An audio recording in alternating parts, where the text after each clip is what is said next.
श्री सच्चिदानंद सद्गुरु साईनाथ महाराज की जय। सद्गुरु श्री साईनाथुनि शरद बाबूजी की जय। శ్రీ సాయి సచ్చరిత 42వ అధ్యాయం. సత్పురుష శ్రేష్ఠ, మీకు నమస్కారం. భక్తుల పాలిటి కల్పతరువైన సాయి తత్పురుషుల అవతారం. వారు దీనులకు తమ పాదాలయందు ఆశ్రయాన్నిచ్చి భవ నదిని దాటే మార్గాన్ని చూపుతారు. గత అధ్యాయంలో సాయి యొక్క పటం జల నిమజ్జనం నుండి ఎలా తప్పించుకొని రక్షింపబడింది అన్న విశిష్టమైన మధుర కథ చెప్పబడింది. బాబా ఒక భక్తుని కలలో కనిపించి జ్ఞానేశ్వరిని పఠించమని స్పష్టంగా అనుజ్ఞ ఇచ్చి అతని కోరికను తీర్చిన కథను కూడా విన్నారు. సారాంశం: గురుకృపాయోగం కలిగితే భవభయ దుఃఖాలు తొలగిపోతాయి. ముక్తి మార్గ ద్వారాలు తెరుచుకొని కష్టాలు సుఖాలుగా మారిపోతాయి. నిత్యం సద్గురు చరణాలను స్మరిస్తే విఘ్నాలను కలిగించే విఘ్నం తొలగిపోతుంది. మరణానికి కూడా మరణం వచ్చి ప్రాపంచిక దుఃఖాలను మరచిపోగలరు. అందువలన శ్రోతలు తమ శ్రేయస్సు కోసం ఈ సాయి సమర్థుని చరితాన్ని శ్రవణం చేయండి. దీనివలన శీఘ్రంగా అత్యంత పావనులవుతారు. ఇప్పుడు ఈ అధ్యాయంలో మనం సాయి యొక్క స్వభావాన్ని, అంటే వారి మనస్సులోని కాఠిన్యాన్ని లేదా మృదుత్వాన్ని గూర్చి వర్ణించుకుందాం. ఇంతవరకు ఏకాగ్ర చిత్తంతో బాబా యొక్క లీలలను విన్నట్లే ఇప్పుడు బాబా తమ శరీరాన్ని త్యజించిన వృత్తాంతాన్ని శ్రద్ధగా వినండి. బాబా యొక్క సహవాస సుఖాన్ని అర్ధశతాబ్దం కంటే ఎక్కువ కాలం అనుభవించి ఆనందించిన షిరిడీ ప్రజలు ధన్యులు. శక సంవత్సరం 1840లో దక్షిణాయన ప్రథమ మాసంలో శుక్లపక్షంలోని విజయదశమి రోజున, అంటే క్రీస్తు శకం 1918వ సంవత్సరం అక్టోబరు 15న బాబా శరీరాన్ని వదిలారు.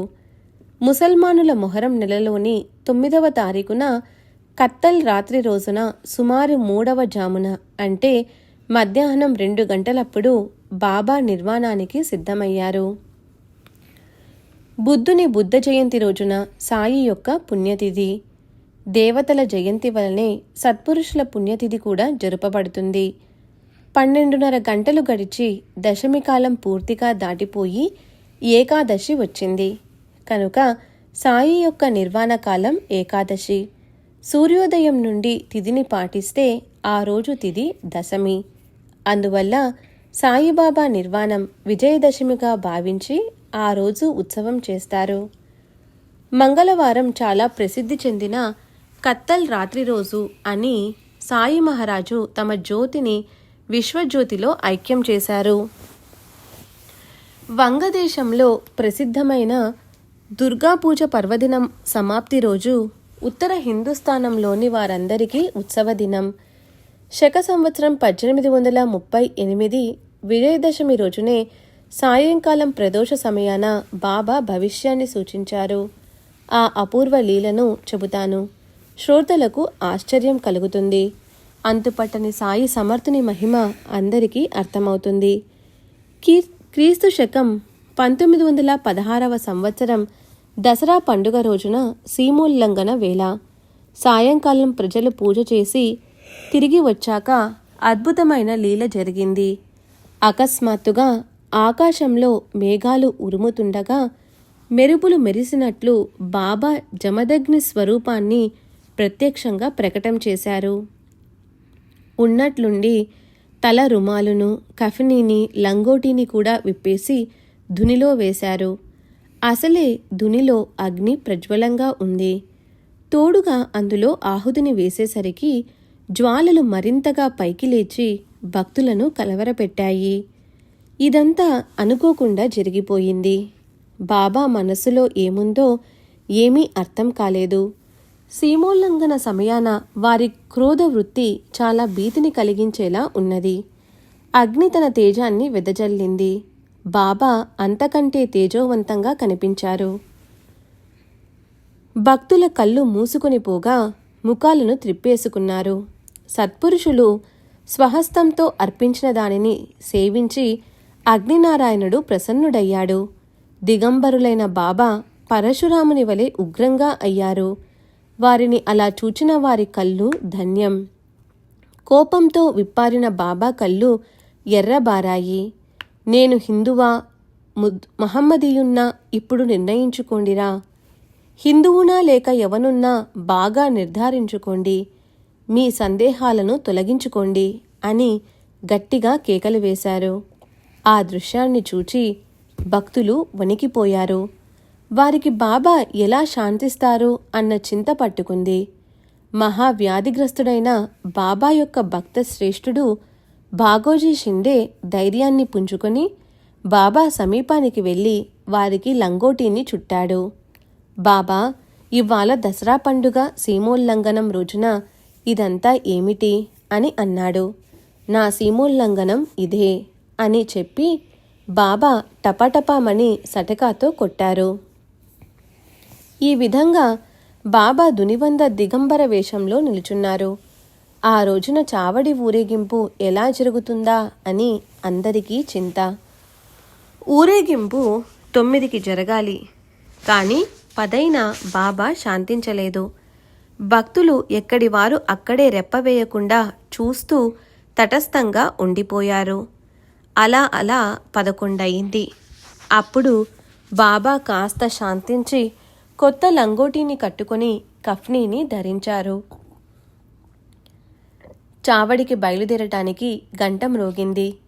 ఊరికే కూర్చుని ఉన్న భక్తులు పల్లకిని పూలతో శృంగారించి బాబా ఆజ్ఞానుసారం ప్రాంగణంలోనికి తీసుకుని వచ్చారు. వెండి దండం, పతాకం, వింజామరలు, ఛత్ర చామరాది రాజోపచారాలతో అలంకారాలతో రోజు విడిచి రోజు వెడలే ఊరేగింపు బయటికి బయలుదేరింది. సాయినాథ్ మహారాజ్కి జై అని ఒకటే కేకలు. ఆ జయజయకారాలను ఎలా వర్ణించడం? అంతటా ఆనందం నిండిపోయింది. అప్పుడు బాబా తెల్లటి శుభ్రమైన రుమాలును తలకు చుట్టుకొని చిలుం పొగాకు సటకా చేతపుచ్చుకొని అదే సుముహూర్తం అన్నట్లుగా బయలుదేరారు. ఒకరు ఛత్రం, ఒకరు చామరం, ఒకరు అందమైన నెమలి పింఛముల వీవన, మరొకరు గరుడుని చిత్రం ఉన్న పతాకం, ఒకరు దండం పట్టుకున్నారు. ఆ విధంగా బాబా సీమోల్లంఘన మిషతో భవసాగర సీమోల్లంఘానికి దసరాయే మంచి ముహూర్తమని అందరికీ సూచించారు. అటు తర్వాత షిరిడీ వారికి బాబా ఒక్కటే దసరా పండుగను చూపించి తరువాతి దసరా సుముహూర్తాన తమ శరీరాన్ని ధరార్పణ చేశారు. కేవలం సూచించటమే కాదు, స్వయంగా అనుభవించి చూపారు.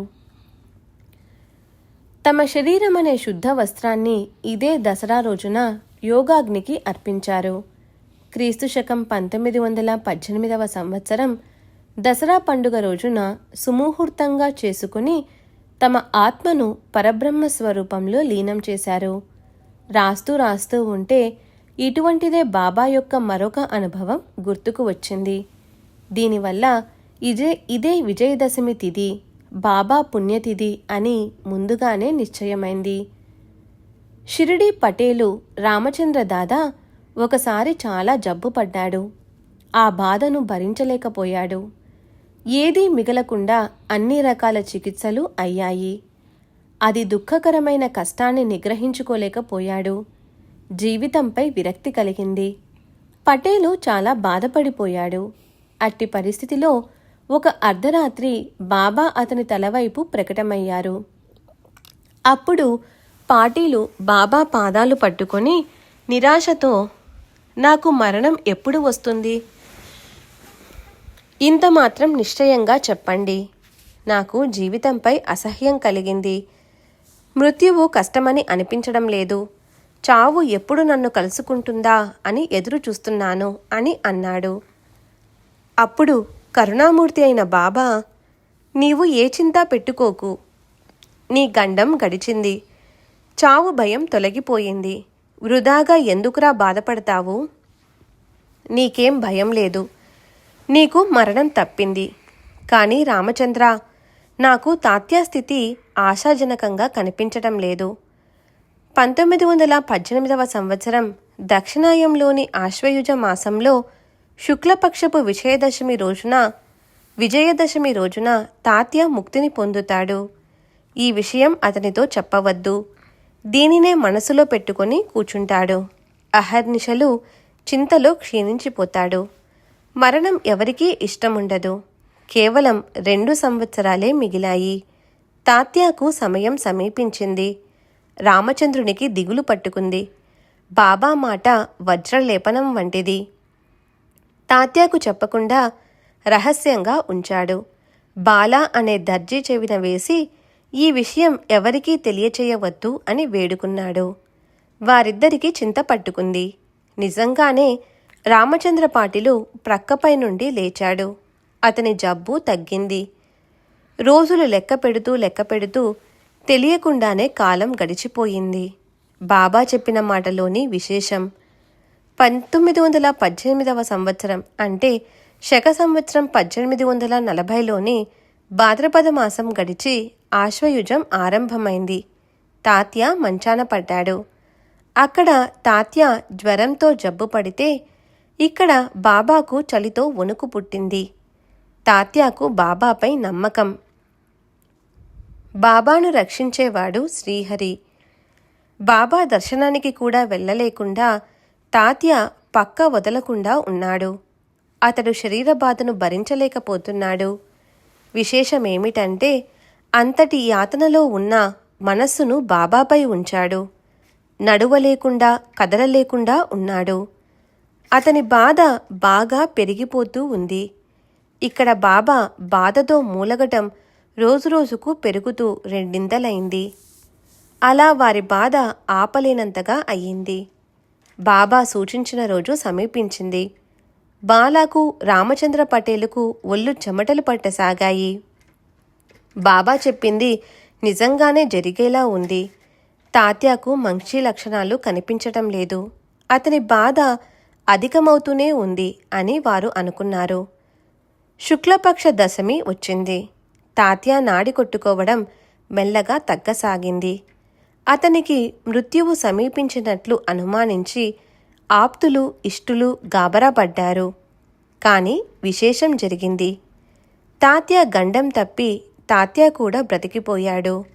అతనికి బదులుగా పోయినట్లు బాబాయే వెళ్ళిపోయారు.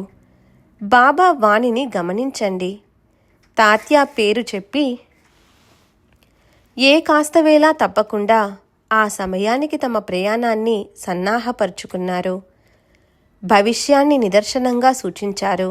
అయినా అంతా జరిగిపోయే వరకు ఎవరికీ అర్థం కాలేదు. తాత్యాకు బదులుగా బాబా తమ శరీరాన్ని ఇచ్చి తాత్య మృత్యువును ఆపేశారని ప్రజలు అన్నారు. ఏమో, వారి లీల వారికే అర్థమవుతుంది. బాబా శరీరాన్ని వదిలాక సుప్రభాతాన అరుణోదయ వేళ వారు పండరీపురంలో దాసగనుకు స్వప్న దృష్టాంతాన్ని కలిగించారు. మసీదు కూలిపోయింది. షిరిడీలోని న్యూన వ్యాపారులందరూ నన్ను బాగా కష్టపెట్టారు. నేను ఇప్పుడు అక్కడి నుండి వెళ్ళిపోతున్నాను. అందుకే నేను ఇక్కడి వరకు వచ్చాను. వెంటనే షిరిడీకి పద. వచ్చి నన్ను బాగా పొగడపూలతో కప్పు.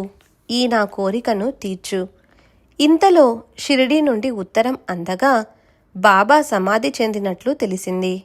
ఆ వార్త విని దాసగను తక్షణం షిరిడీకి బయలుదేరాడు. శిష్య పరివారాన్ని వెంట పెట్టుకుని వచ్చి సమాధి ఎదుట జయ జయకారాలతో రాత్రి పగలు భజన నామ సంకీర్తన చేశాడు. తను స్వయంగా హరినామంతో అత్యంత మనోహరంగా పూలహారాన్ని గుర్చి ప్రేమతో సమాధిపై అలంకరించాడు. అన్న సంతర్పణ కూడా చేశాడు. ఆ అఖండ నామఘోషతో షిరిడి భూలోక వైకుంఠమైంది. ఆ నామం ప్రతిధ్వనిస్తూ ఆ ప్రాంతమంతా నిండిపోయేలా దాసగను నామాన్ని కురిపించాడు. బాబాకు దసరా ఎందే ప్రీతి ఎందుకు అంటే సంవత్సరంలోని 3.5 రోజుల ముహూర్తాలలో దసరాను ప్రయాణ కార్యాలలో విశేష శుభ సమయంగా భావించడం అందరికీ విషదమే. అయినా ఇది సమంజసం కాదు. రాకపోకలనేవి లేని వారికి మరణం ఎక్కడుంటుంది? అట్టివారికి శుభముహూర్తం ఎందుకు? ధర్మాధర్మ బంధనాలు లేని వారికి, సకల బంధనాలు విడిపోయిన వారికి, ప్రాణం పోవటమనేదే లేని వారికి నిర్యాణమెక్కడిది? బ్రహ్మైవ సన్ బ్రహ్మాప్యేతి అన్నట్లు బ్రహ్మ వంటి బాబాకు రావటం పోవటం లేని సాయి మహారాజుకు మరణమెలా సంభవం? అసలు పయనమనేదే లేని వారికి ఉత్తరాయణమైతే ఏం, దక్షిణాయనమైతేనేం? దీపపు జ్యోతి దీపంలోనే మిళితమయ్యేలా వారు ప్రాణాలను పరబ్రహ్మలో విలీనం చేశారు. పంచభూతాల నుండి అప్పుగా తెచ్చుకున్న ఈ శరీరంతో తమ పనిని సాధించుకున్న తరువాత ఎవరివి వారికి తిరిగి ఇచ్చేయాలి కదా. బాబా భవిష్యత్తులో జరగవలసిన దానిని ముందుగానే సూచించారు. ఆ అమూల్యమైన సమయం గడిచిపోయింది. వారి కీర్తి శాశ్వతంగా నిలిచిపోయింది. బాబాకు జ్వరం రావటం నెపం. వారు లౌకిక రీతిని అనుసరిస్తూ ఒకప్పుడు మూలుగుతూనో లేదా బాధపడుతూ పైకి కనిపించినా లోపల వారు ఎప్పుడూ సావధానంగా ఉండేవారు. ఆ రోజు ఉదయం సుమారు 9-10 గంటలప్పుడు నిర్వాణ సమయం సమీపించగా బాబా తమంతట తాము లేచి నిశ్చలంగా కూర్చున్నారు.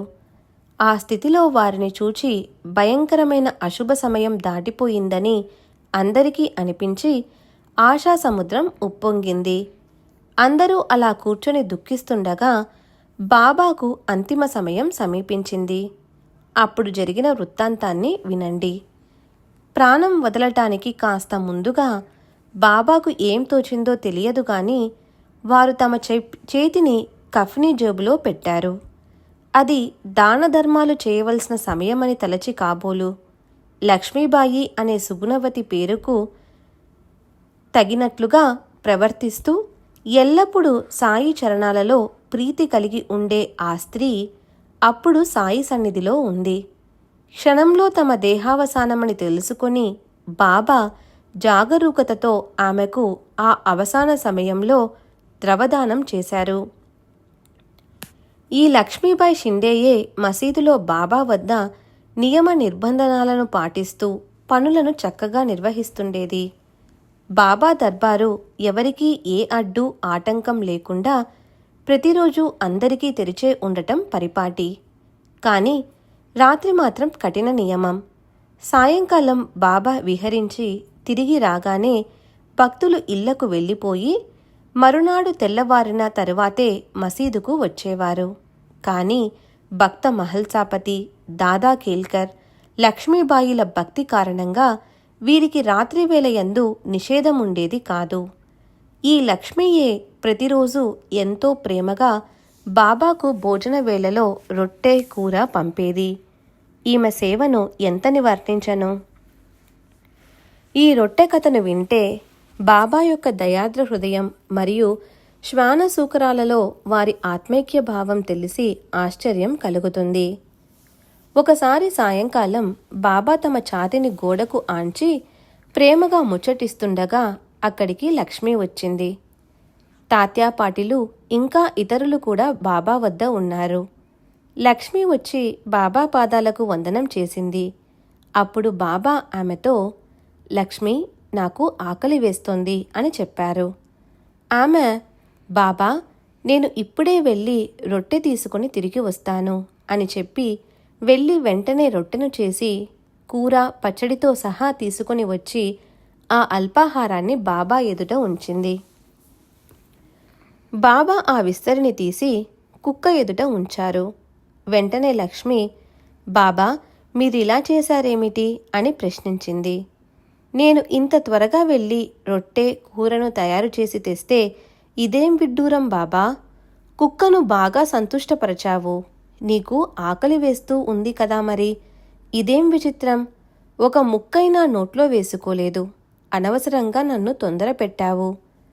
బాబా ఆమెతో, ఎందుకు వృధాగా బాధపడతావు, ఈ కుక్క కడుపు నిండితే నేను తృప్తి చెందినట్లే అని తెలుసుకో. ప్రాణులన్నింటికీ ఆకలి ఒక్కటే. ఈ కుక్కకు ప్రాణం లేదు, అది మూగజీవి అయితే నేను మాట్లాడేవాణ్ణి అంతే. ఆకలిలో భేదం ఉంటుందా? ఆకలితో ప్రాణం విలవిలలాడుతూ వ్యాకులపడేవారికి అన్నం దానం చేస్తే దానిని నా నోటికి అందించినట్లే అని తెలుసుకో. ఈ నా వచనం సర్వత్ర ప్రమాణం అని చెప్పారు. ఇది వ్యావహారిక సందర్భమే అయినా అంతా పరమార్థ బోధ. సాయిబాబా యొక్క ఈ ఉపదేశ వచనం ప్రేమరసంతో పరిపక్వమైనది. వారు సులభమైన ప్రాపంచిక భాషలో చెబుతూ పరమార్థ రూపురేఖలను చిత్రీకరిస్తారు. ఎవరి దోషాలను చూడక, ఎవరినీ దూషించక భక్తులను సంతోషపెడతారు. వారి ఉపదేశానుసారం అప్పటి నుండి లక్ష్మి ప్రతిరోజు రొట్టె ముక్కలను పాలలో వేసి ప్రేమపూర్వకంగా తెచ్చిపెట్టేది. బాబా కూడా అదే అలవాటుగా ఆమె రొట్టెను ప్రేమతో తినేవారు. ఎప్పుడన్నా ఆలస్యమైతే బాబాకు ఆ భోజనం రుచించేది కాదు. లక్ష్మి రొట్టె రావడం ఆలస్యమైనప్పుడు భోజన సమయం దాటిపోయినా అందరి పళ్ళాలలో అన్నం వడ్డించి ఉన్నా లక్ష్మి రొట్టె వచ్చే వరకు బాబా నోట్లో ముద్ద పెట్టుకునేవారు కారు. పళ్ళెంలోని అన్నం చల్లబడి నీరుగారిపోయినా అంతా ఆకలితో అలమటించిపోతూ కూర్చోవటమే కాని లక్ష్మి రొట్టె రాకుండా భోజనం చేసేవారు కారు. తరువాత కొంతకాలం వరకు బాబా ప్రతిరోజు 3:30 గంటలప్పుడు లక్ష్మితో సేమ్యాను తెప్పించుకొని ఆమె వద్ద కూర్చుని సేవించేవారు. బాబా అతి పరిమితంగా సేవించి మిగిలిన దానిని బాబా ఉచ్చిష్ట ప్రసాదాన్ని ప్రీతిగా కోరుకునే రాధాకృష్ణబాయికి లక్ష్మి ద్వారానే పంపించేవారు. సాయి యొక్క శరీర విసర్జన వృత్తాంతాన్ని చెబుతూ సంబంధం లేని ఈ రొట్టె కథ ఎందుకు అని శ్రోతలు అనకండి. ఇది సాయి యొక్క సర్వవ్యాపకత్వాన్ని తెలియచేస్తుంది. సకల చరాచర దృశ్యాలకు అతీతంగా ఉన్న పరాత్పరులైన సాయి అంతటా ఎప్పుడూ నిండి ఉన్నారు. వారికి జననం లేదు. వారు అమరులు. ఈ తత్వాన్ని తెలియచేయటమే ఈ కథ యొక్క ఉద్దేశ్యం. లక్ష్మికి సంబంధించిన ఈ మధుర వృత్తాంతం సహజంగా గుర్తుకు వస్తే ఇది శ్రోతల కోసమే అని నేను భావిస్తాను. ఇటువంటి లక్ష్మి యొక్క సేవ బాబా ఎలా మర్చిపోగలరు? వారు ఎంత బాగా గుర్తించుకున్నారో ఆ విషయాన్ని శ్రద్ధగా వినండి. తమ శరీరం చిక్కి నీరసించిపోయినా, ప్రాణం కంఠం వరకు వచ్చినా బాబా తమ శరీర అవసాన సమయంలో లక్ష్మికి స్వహస్తాలతో దానం చేశారు. ఒకసారి 5, మరోసారి 4 రూపాయలను జోబులో నుండి బయటకు తీసి ఆమె చేతిలో ఉంచారు. బాబా చేసిన చివరి దానం ఇదే. ఇది నవవిధ భక్తికి గుర్తుగానా, లేక ఇది దుర్గా నవరాత్రి పూజలయకు సీమోల్లంఘన రోజున ఇచ్చే దక్షిణ, లేక శ్రీమద్ భాగవతంలో శ్రీకృష్ణుడు ఉద్ధవునితో చెప్పిన శిష్యుల నవలక్షణాలను బాబా గుర్తుకు తెచ్చారా? ఏకాదశ స్కంధంలో 10వ అధ్యాయంలో 6వ శ్లోకం యొక్క విశేషాన్ని గమనించండి. శిష్యులు గురువుల అనుగ్రహాన్ని సంపాదించుకోవటానికి ఎలా ప్రవర్తించాలో చెప్పబడి ఉంది. పూర్వార్ధంలో 5ను, ఉత్తరార్ధంలో 4 చెప్పినట్లుగా బాబా కూడా అదే క్రమంలో అదే ఉద్దేశంతో ఇచ్చినట్లుంది. శిష్యుడు గౌరవ మర్యాదలను ఆశించనివాడు, గర్వం లేనివాడు, ఏ మమకారం లేని గురుసేవాపరుడు, నిశ్చలమైన మనస్సు కలవాడు, పరమార్థ జిజ్ఞాసపరుడుగా ఉండాలి. అసూయ, వ్యర్థ ప్రేలాపన లేకుండా ఉండాలి. ఇటువంటి లక్షణాలతో తమ గురువును సంతుష్టపరచాలి.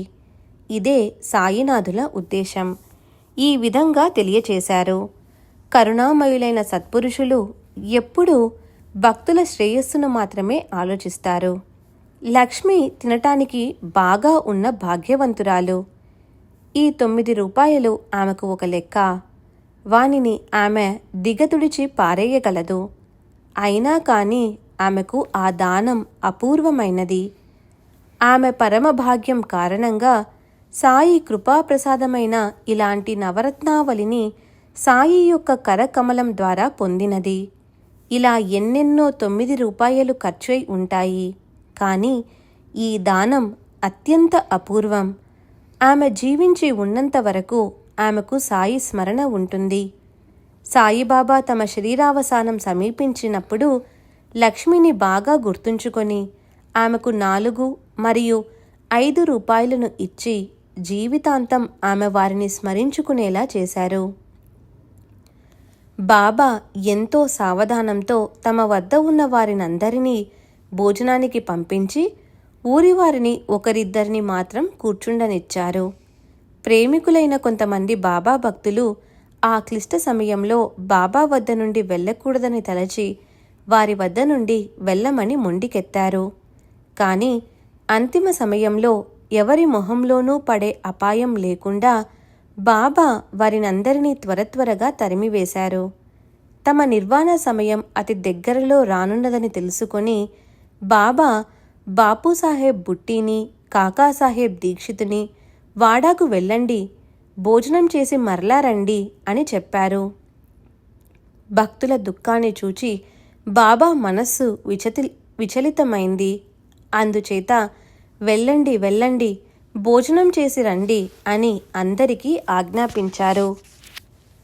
అహర్నిశలు వారి సమీపంలో ఉంటూ ఎల్లప్పుడూ వారి సాంగత్యంలో ఉండేవారు. వారి మనస్సు బాధపడుతున్నా బాబా ఆజ్ఞానుసారం లేచారు. ఆ సమయంలో వారి సాన్నిధ్యాన్ని వదలలేరు, వారి ఆజ్ఞను ఉల్లంఘించనూ లేరు.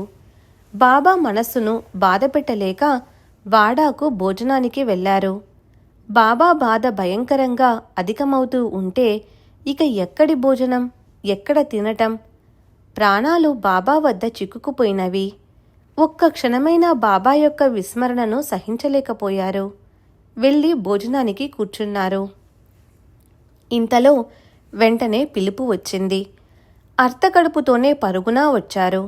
కానీ బాబాను కలుసుకోలేకపోయారు. ఆయుర్దాయ తైలం ముగిసిపోగానే ప్రాణజ్యోతి మందగించి బాబా శరీరం బయ్యాజీ అప్పాకోతే ఒడిలో విశ్రమించింది. నేలపై పడిపోయి కానీ లేదా నిద్రలో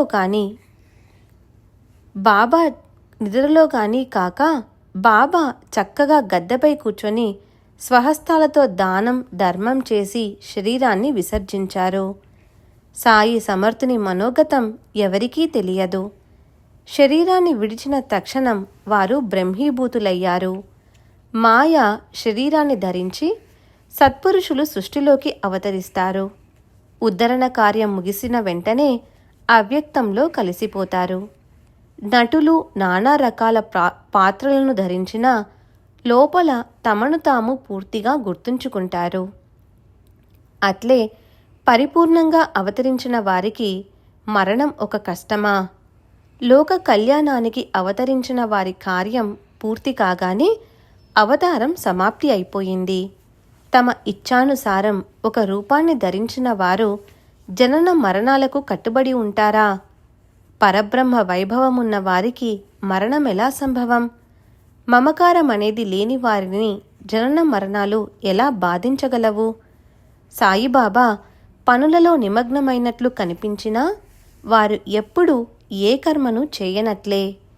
వారు అహంకార రహితంగా ఎప్పుడూ కర్మలలో ఆ కర్మనే చూచేవారు.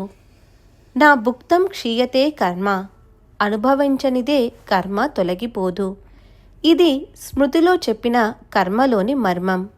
కానీ బ్రహ్మను తెలుసుకున్నవారు అంతటా అన్నింటిలోనూ బ్రహ్మనే చూచేవారు ఏ భ్రమలోనూ ఉండరు.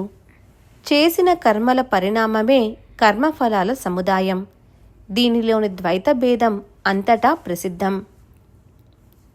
ముత్యపు చిప్పపై వెండిని చూచేలా బ్రహ్మజ్ఞానులు కర్మను కూడా బ్రహ్మగా చూస్తారు. బాబా వంటి కరుణాలువైన జనని కాలుని నోట్లో ఎలా పడిపోయింది? చీకటి రాత్రి పగటి దినాన్ని మృంగి వేసినట్లుగానే ఈ కథ జరిగింది. ఇప్పుడు ఈ అధ్యాయాన్ని ఇక్కడ సమాప్తి చేసి ప్రతి మాసంలోని నియమాన్ని పాటిస్తాను. లేకపోతే ఇంకా విస్తారమైపోతే శ్రోతలు విసుగు చెందుతారు. మిగిలిపోయిన బాబా నిర్వాణ కథను తరువాత క్రమంగా శ్రవణం చేయగలరు. హేమాడ్ సాయి సమర్థుణ్ణి శరణుజొచ్చి వారి కృపతో కృతార్థుడయ్యాడు. స్వస్తి శ్రీ సంతసజ్జన ప్రేరితము భక్త హేమాడ్ పంత్ విరచితము అయిన శ్రీ సాయి సమర్థ సచ్చరితంలో శ్రీ సాయినాథ నిర్వాణమను 42వ అధ్యాయం సంపూర్ణం. శ్రీ సద్గురు సాయినాథార్పణమస్తు. శుభం భవతు. శ్రీ సచ్చిదానంద సద్గురు సాయినాథ్ మహారాజ్ की जय. सद्गुरु श्री साईनाथुनि शरद बाबूजी की जय.